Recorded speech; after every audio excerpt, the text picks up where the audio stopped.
국민의힘 김정재 의원 그리고 청와대 국민소통수석을 했었죠. 더불어민주당 박수현 전 의원 두 분 나와 있습니다. 어서 오십시오.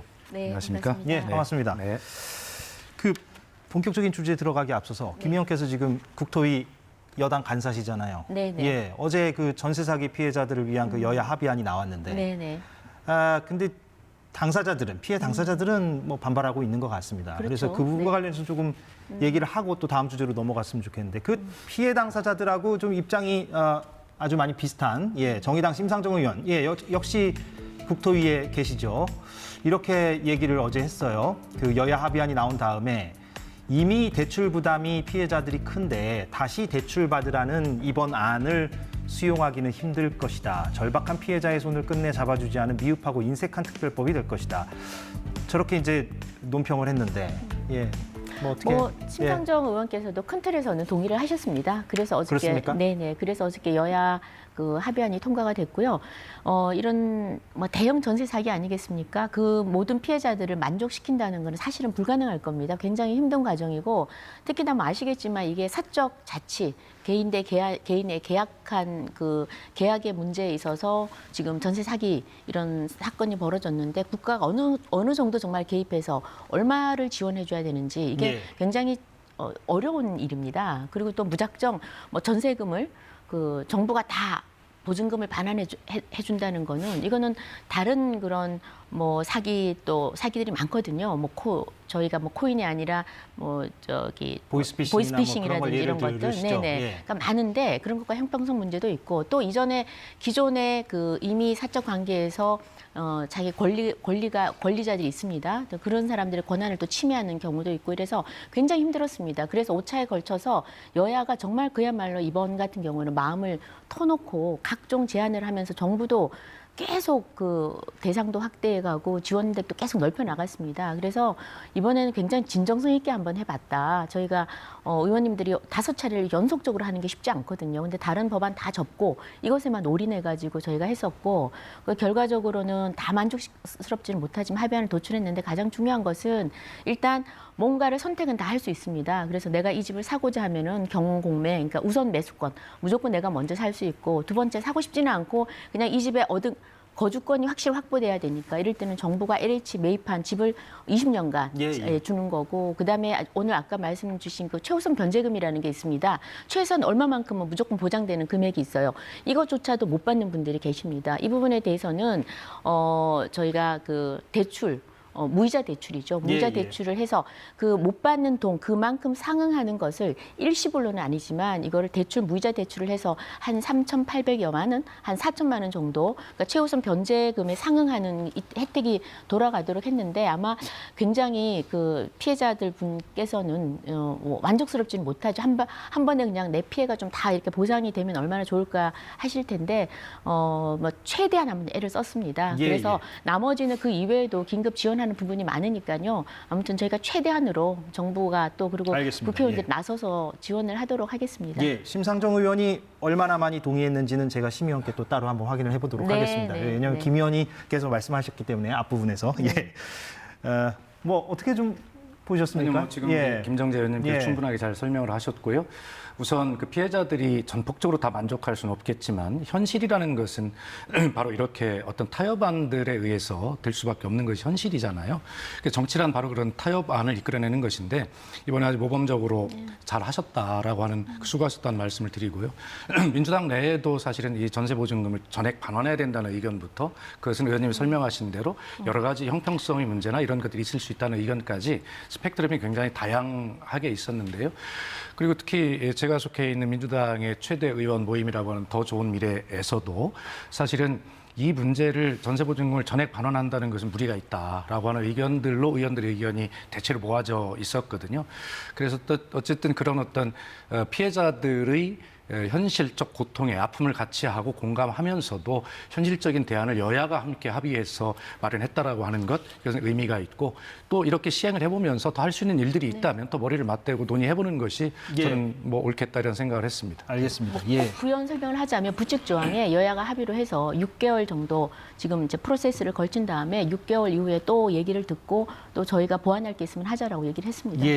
아무튼 알겠습니다. 그런데 저희가 또 피해자들 목소리는 별도로 한번 청취해보는 살펴보는 시간을 네. 갖도록 하겠습니다. 왜냐하면 좀 인식차나 괴리차가 좀 있는 것 같다는 느낌은 제가 개인적으로 받고 있습니다. 예. 짧게 제가 부연을 해보면 제가 19대 국회의원 시절에 저도 국토위를 4년 했거든요. 아, 그러셨어요? 그때도 예. 부동산 문제가 굉장히 심각해서 아까 김정재 의원님께 방송 들어오기 전에 말씀을 드렸습니다만 그때는 여야가 다른 의견을 막 가지고 뭐 협상을 하는 테이블에서 하는 것이 아니라 아예 여야가 함께 여야 정 TF를 만들어 가지고 거기에서 모든 논의들을 속도 있게 하고 합의를 했던 이런 경험들이 있어요. 그래서 지금 합의를 잘 하셨지만 우리가 많은 여야 간의 뭐 쟁점을 가지고 토론할 수 있습니다만 그것이 정쟁으로 흐르지 않도록 이렇게 서로 합의하고 하는 이러한 것들 모범들 사례로 잘 좀 살려나가서 여야 간의 그런 정치력을 좀 복원했으면 좋겠다는 생각도 해봤습니다. 뭔가 지금 원외에 계시다 보니까 약간은 꼬집는 듯한 발언도 하신 것 같고, 예, 좀 협치가 잘 되기를 바라는 마음에서 예, 하신 말씀 같습니다. 윤석열 대통령이 오늘 그 국무회의에서 국무회의가 생중계됐죠. 일본 방문 결과에 대해서 이제 자평을 한 게 있는데 한번 그거 듣고 와서 제가 발언 기회를 드리겠습니다. 외교 슈퍼위크라고 부를 만큼 정말 쉴 틈 없는 빡빡한 일정이었지만 보람도 아주 컸습니다. 글로벌 중추국가, 글로벌 책임국가, 글로벌 기여 국가로서 대한민국 대통령이 수행해야 할 외교 그리고 국익에 대해 되새겨 볼 수 있었습니다. 저는 이번 히로시마 G7 회의를 통해서 대한민국을 바라보는 국제사회의 시각이 사뭇 달라졌음을 실감했습니다. 대한민국의 정의롭고 책임 있는 리더십은 국제사회에서 존중받고 있습니다. 예, 이번 그 G7 정상회의에 참관국 자격으로 윤석열 대통령이 다녀왔는데 뭐 찬반 양론은 계속 엇갈리고 있습니다. 사실 이게 뭐 이번만이 아니라 윤석열 정부의 어떤 외교 노선에 대한 찬반 양론이라고 할 수도 있겠는데 먼저 말씀하시고 제가 반론 기회를 드리면 될 것 같은데. 예, 뭐 저도 청와대 대변인과 수석을 했습니다만 이렇게 이제 여러 가지 의미를 부여를 하게 되죠. 정부에서는 그럴 때마다 야당은 뭐 반대의 목소리를 계속 냈고 지금도 이제 거꾸로 돼서 이제 마찬가지인데 저는 대한민국 역사라고 하는 것은요 또 발전이라고 하는 것은 어느 한 정권이 잘해서 된다고 생각하지 않습니다. 모두 그런 벽돌을 하나씩 하나씩 쌓아 올려서 대한민국이 오늘에 있는 것이라는 생각이 들고요. 윤석열 대통령께서 지금 굉장한 자부심이 있는 말씀을 하셨잖아요. 그것은 당연하다고 생각합니다. 대한민국이 위상이 지금 그 정도 되어 있잖아요. 세계 한 10대 경제 강국이 되었고 세계 5, 6대 군사 강국이고 7대 우주 강국이고 이러한 것들을 역대 모든 정부의 노력으로 이룬 성취인데 이런 것들에 대해서 세계 각국이 주목하는 것은 당연하다 이런 생각이 들고요. 그다음에 문재인 정부 때 경험을 해본 바에 의하면 이게 이제 G20 같은 데 나가면 20개 나라의 정상들이 오시고 그의 정상급의 국제기구 수장들이 다 오시면 저처럼 45개 정도 정상급이 오시거든요. 그런데 그 전에는 저희들이 어느 나라를 만나야 될까라고 우리가 만날 나라를 요청하고 찾는 것이었다면 지난 정권부터는 어떻게 된 정부부터는 외국이 우리나라를 서로 만나자고 요청하는 나라가 한 20개 나라가 넘어요. 예. 그만큼 지난 정부부터 그렇게 우리 대한민국의 위상이 대단해졌다는 것이고 윤석열 대통령께서도 그런 점을 분명히 느꼈다라고 지금 자부심에 말씀하시는 것인데요. 뭐 다 좋고 다만 지금 현재 어떤 미국의 어떤 글로벌 보호무역주의 같은 것들이 지금 강하게 작동하고 있는 이런 와중에서 예. 우리 실제 국익이 어떠했는가라고 하는 것은 시간을 두고 그런 국익 부분에 대한 것은 좀 평가를 좀 천천히 해봐야 될 필요가 있다는 생각 가지고 있습니다. 예, 좋은 말씀을 의외로 많이 해주셔서 네.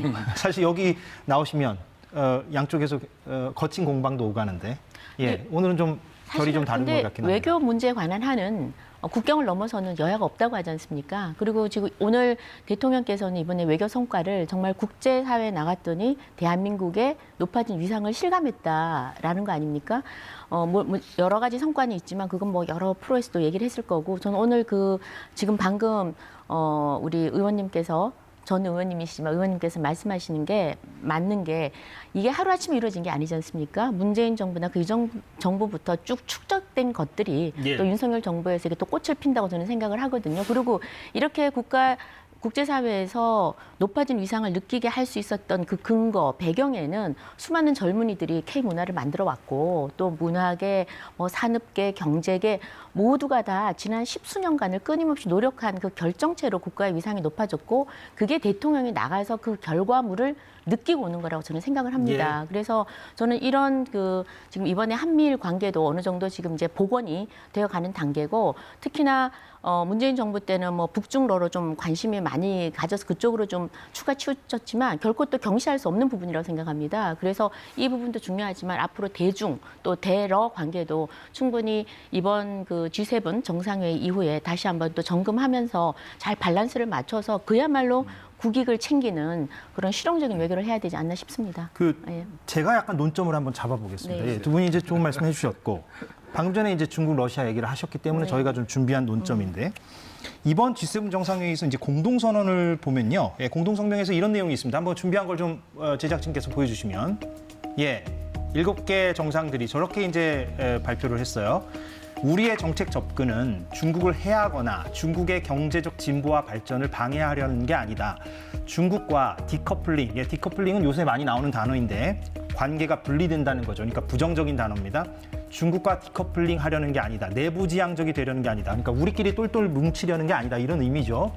저게 이제 직역을 하다 보니까 조금 이제 의미 전달이 명료하진 않는데 디리스킹과 다변화가 필요한 경제적 중요성을 우리가 인식하고 있다. 디리스킹도 요새 또 나오고 있는 단어예요. 이게 저거는 이제 말 그대로 리스크, 위험을 회피한다 이런 의미고 긍정적인 맥락에서 쓰이고 있는 단어인 것 같습니다. 그래서 우리는 중국과 디커플링 하려는 게 아니다. 디리스킹 하려는 거다. 이런 맥락으로 읽힙니다. 그래서 바이든 대통령도 이제 이번에 그 정상회담 끝나고 나서 미중 관계가 조만간 해빙되기 시작할 것이다. 이렇게 이제 말하기도 했어요. 네. 그래서 이제 일각에서는 G7 정상들도 저렇게 얘기하고 있고 이런 상황에서 우리가 너무 지나치게 빨리 앞서 나가는 게 아니냐. 말하자면 이제 중국과 러시아가 저렇게 반발하고 있는 분위기가 요즘 있으니까 우리가 먼저 이렇게 속도감을 높일 필요가 없는데 그동안에 윤석열 외교 노선이 그래 왔던 게 아니냐. 이런 지적들도 나오고 있는 것 같기는 합니다. 여기에 대해서 반론 주시고 재반론 주시면 될 것 같아요. 예. 대중관계를 뭐 단절을 하고 끊고 그런 건 아니라고 생각합니다. 이번 윤석열 정부조차도 지금 디커플링에서 이제 디리스킹으로 가는 거는 현실을 인식한 것 같습니다. 예. 그러니까 현실은 사실은 지금 국제관계라는 것이 기존의 관계를 다 무시하고 단절을 한다는 건 어렵거든요. 그리고 적대시하는 것을 천편일률적으로 가서 이 국제사회 속에서 지금같이 공급망이 다 체인으로 연결된 상황이고 또 외교 안보 문제도 다 연결되어 있지 않습니까? 이런 상황에서 어느 국가와 특히 중국이나 특정 국가와 모든 관계를 특히나 중국 같은 나라와 모든 것을 끊는다는 건 사실 물리적으로 현실적으로 가능하지가 않죠. 그래서 미국이 상당히 보호무역주를 하면서 강하게 해왔지만 그렇게 했을 경우에는 또 여러 모든 국가에게 강요한다고 해서 실질적으로 이게 또 작동이 되는 게 아닙니다. 그 이제 현실을 인정을 한 거죠. 그래서 이제는 적대시하고 선을 긋는 것이 아니라 위험을 좀 줄이는 거, 디리스킹이죠. 디리스킹이고 현실을 인정하고 좀 다변화, 다각화를 하겠다. 이렇게 얘기하는 것 자체가 저는 벌써 이제 그 미국도 이제 대중 관계에 변화를 가져왔다고 생각을 하고요.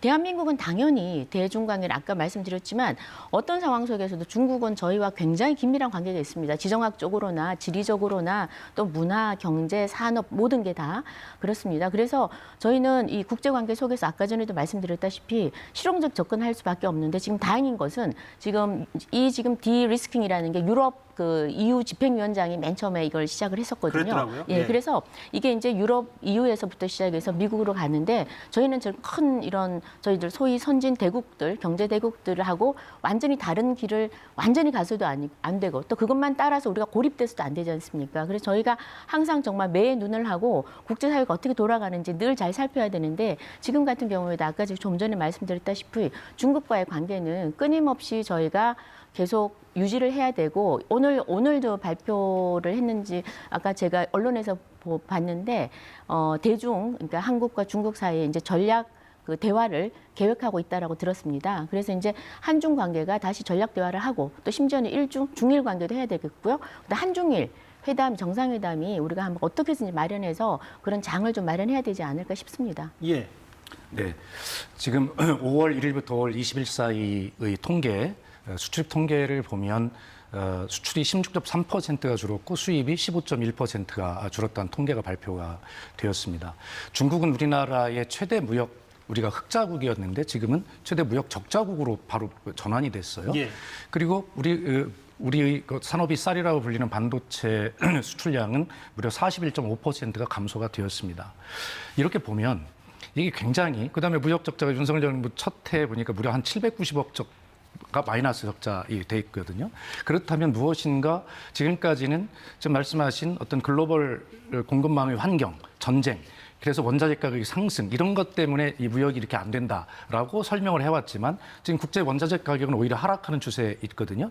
그리고 우리 경제 성장률만 보더라도 우리가 보통 1.5% 정도 전망을 하고 있는데 이것은 1954년에 통계를 발표한 이후로 우리나라 6번째 낮은 성장률이고 우리 동남아시아나 다른 나라들은 전부 다 상향 조정을 하고 있는데 대한민국만 하향 조정이 되고 있는 상황이에요. 결론은 무슨 말씀이냐면 어떤 상황이든지 지금 경제가 굉장히 어렵고 부정적 전망인 건 분명한 사실이거든요. 그럼 이것이 왜 왔는가라고 하는 그런 원인을 윤석열 정부에서는 정말 냉철하게 봐야 된다는 것이고요.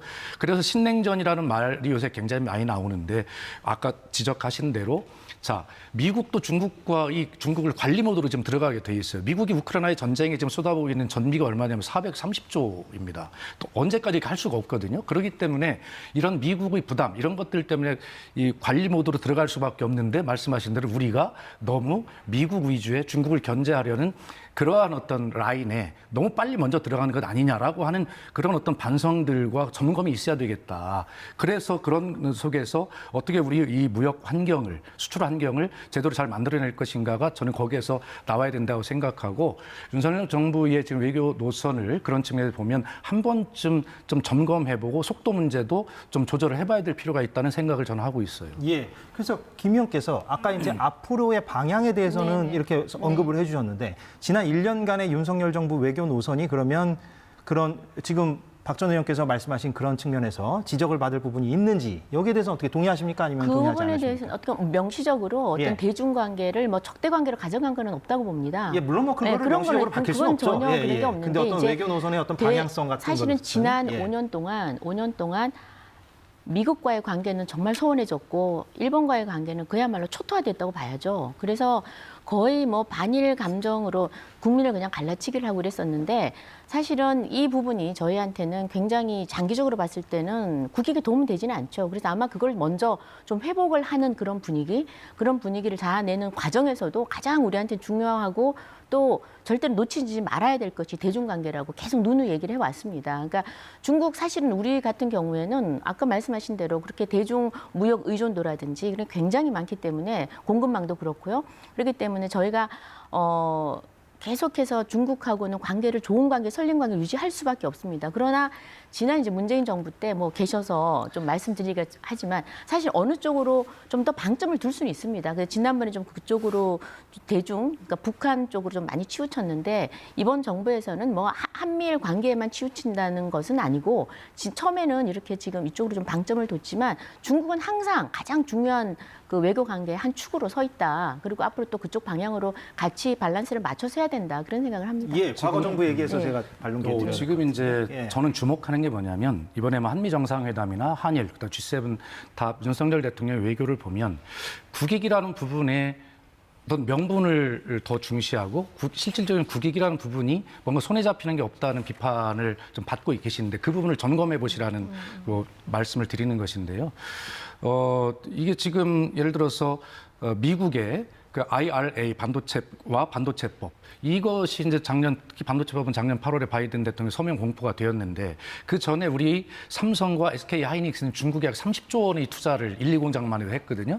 그런데 그 반도체법에 의하면 기술을 업그레이드할 수 있는 것이 안 되도록 돼 있다는 거예요. 그래서 이번에 한미 정상회담을 할 때 윤석열 대통령께서 그럼 좋습니다. 뭐 전 정부 문재인 정부 때 한미 관계가 뭐 어떻게 됐다고 하시니까 뭐 좋고요. 그런데 그것을 복원함과 동시에 우리 기업들이 경제적 사활이 걸린 이 문제를 반드시 국익 차원에서 말씀을 하셨어야 되고 어떤 성과를 국민에게 보고를 드려야 되는데 그런 부분이 빠져 있는 것은 굉장히 아쉬운 부분이다. 그래서 앞으로 지금 말씀하신 대로 한미일 관계를 돈독히 하면서 대중국 관계를 또 풀어나갈 것이다 말씀하셨는데 그 풀 때 그런 부분, 기업이 사활이 달린 이런 부분들을 국익적 관점에서 좀 확실하게 챙겨서 그런 부분이 빠져 있다는 비판을 좀 받지 않도록 해주시는 게 좋겠다는 생각입니다. 두 차례씩 하셨으니까 예, 저희가 오늘 준비한 게 많은데 예, 벌써 시간이 많이 흘러가고 있어서 한번 다음 주제로 넘어가겠습니다. 논점은 대략적으로 시청자들이 다 이해를 하셨을 것 같습니다. 예, 두 분이 말씀하시는 거는 잠깐 지지율 좀 보고 올까요? 예, 월요일하고 금요일에 이제 지지율이 발표되니까 좀 보죠. 예, 월요일이 아시다시피 이제 리얼미터가 ARS 방식으로 이제 국정수행평가 긍정 부정을 발표하고요. 금요일에는 이제 갤럽이 정기적으로 발표를 하는 날인데 어제 발표된 리얼미터 조사입니다. 그 긍정이 추세를 좀 봐야 될 것 같아요. 전문가들이 항상 이제 추세를 보라 이런 얘기들을 많이 하죠. 상승 추세인 것 같긴 합니다. 물론 뭐 저것에 얼마만큼 의미를 부여할 수 있느냐는 사람마다 평가가 다를 수 있겠습니다만 조금씩 오르고 있어서 39%까지 올라갔고요. 긍정이. 그런데 중도나 무당층에서는 예, 그거보다는 긍정이 예, 낮죠. 예, 특히 무당층이라고 본인이 무당층이다. 지지하는 정당이 없다라고 답한 분들은 윤석열 대통령에 대한 지지도가 예, 상당히 낮습니다. 20%가 되지 않는 걸로 나왔습니다. 예, 다음 볼까요? 예, 부정은 예, 반대로 예, 전체적으로 57.9%가 기록이 됐는데 중도나 무당층은 예, 부정이 더 높다는 걸 알 수가 있습니다. 그래서 저게 지지도가 조금씩 올라가고 있는 추세라는 점에서 보면 정부 여당이 반길 만한 소식이긴 한데 또 중도층이나 무당층 측면에서는 여전히 뭐 부정적인 신호를 보내고 있는 측면도 있는 것 같고 짧게 한마디씩 좀 그렇죠. 평가를 해주신다면? 그러니까 저는 정부 여당이 되고 나면 늘 반성하면서 일하면 될 것 같습니다. 겸허하게. 그렇게 하면은 그리고 너무 여론조사에 일희일비할 필요는 없지만 좀 더 낮은 자세로 일을 하면은 저는 언젠가 저 곡선이 조금씩 올라가지 않을까 싶은데요. 이번에 사실 대통령이 외국 나갈 때마다 지지율 떨어진다는 얘기를 지난번에 많이 했었습니다. 근데 이게 뚝심 있게 우리가 스테디 앤 슬로우라고 그러는데 천천히 정말 뚝심 있게 진정성 있게 계속 한다면은 이거는 국민들이 어느 정도 성과를 인정해 줄 거라는 거를 이번에 조금 제가 느꼈고요. 네. 이번에는 외교 성과에 대한 좀 인정이 있지 않았나 싶기도 하고 만약 그것이 아니라면 민주당의 지금 내홍들 악재들이 지금 또 영향을 그럴 수도 있는데 저는 외교 성과는 분명히 있었다고 보고요. 또 더불어서 지금 민주당이 사실은 지금 이재명 대표 리스크도 있고 사법 리스크도 있고 그 위에 돈봉투 의혹이라든지 아니면 최근에 벌어진 또 김남국 코인 리스크라든지 이런 것들이 지금 악재가 겹치면서 지금 또 지지율이 반등하지 않았나 싶습니다만 중요한 건 제가 조금 전에 말씀드렸다시피 지지율이 지금 대통령께서 20대부터 30대, 40대까지 왔다 갔다 지금 하거든요. 그래서 이 말은 아까 또 무당층이나 중도층은 잠시 지지를 철회하거나 이렇지 다시 우리를 지지해 주는 건 전 쉽지 않다고 봅니다. 그냥 머물러 있는 거죠. 예. 민주당도 싫고 국민의힘도 싫다는 겁니다. 아주 정책 혐오 지금증이 굉장히 높기 때문에 우리 정치인들이 좀 여기에 대해서는 항상 겸손하게 해야 될 것 같습니다. 그리고 예. 정부도 뭐 항상 지금 긴장일 겁니다. 저는 사실 40% 깜짝 놀랐습니다. 이 40%대로 이제 점점 진입하는 거를 보고 저는 항상 지역에서 그럽니다. 맥스 30대 이후로는 잘 안 나올 거다. 왜냐하면 지금 너무 대한민국이 나뉘어져 있어가지고 참 저희 이 보수 당에서 그러니까 40 찍기가 쉽지 않을 정말 거다. 예, 쉽지 그렇게 않다. 말씀하셨다는 거죠. 예. 했는데 이번에 뭔가 좀 가능성을 봤습니다. 더 예. 열심히 해야 될 것 같습니다. 짧게만. 정부 여당에서 주장하고 있는 대통령의 외교 성과, 저도 인정해드리고 싶습니다만 그러나 다 인정할 수는 없는 것이 현실이죠. 우려가 있으니까요. 그렇다고 해서 소속이 다르다고 해서 인정을 하지 않는 것이 아니라 이제 대한민국의 미래를 위해서는 방향이 바라야 되고 또 추진력도 있어야 되고 이런 것인데 그 방향성이 옳은가에 대한 어떤 겸허한 성찰을 한번 해보시라는 말씀을 드리는 차원에서 드리는 것이고요. 저는 우리나라 대통령 지지율이 30%대가 정상인 것처럼 국민이 지금 느끼고 있는 것 아닌가.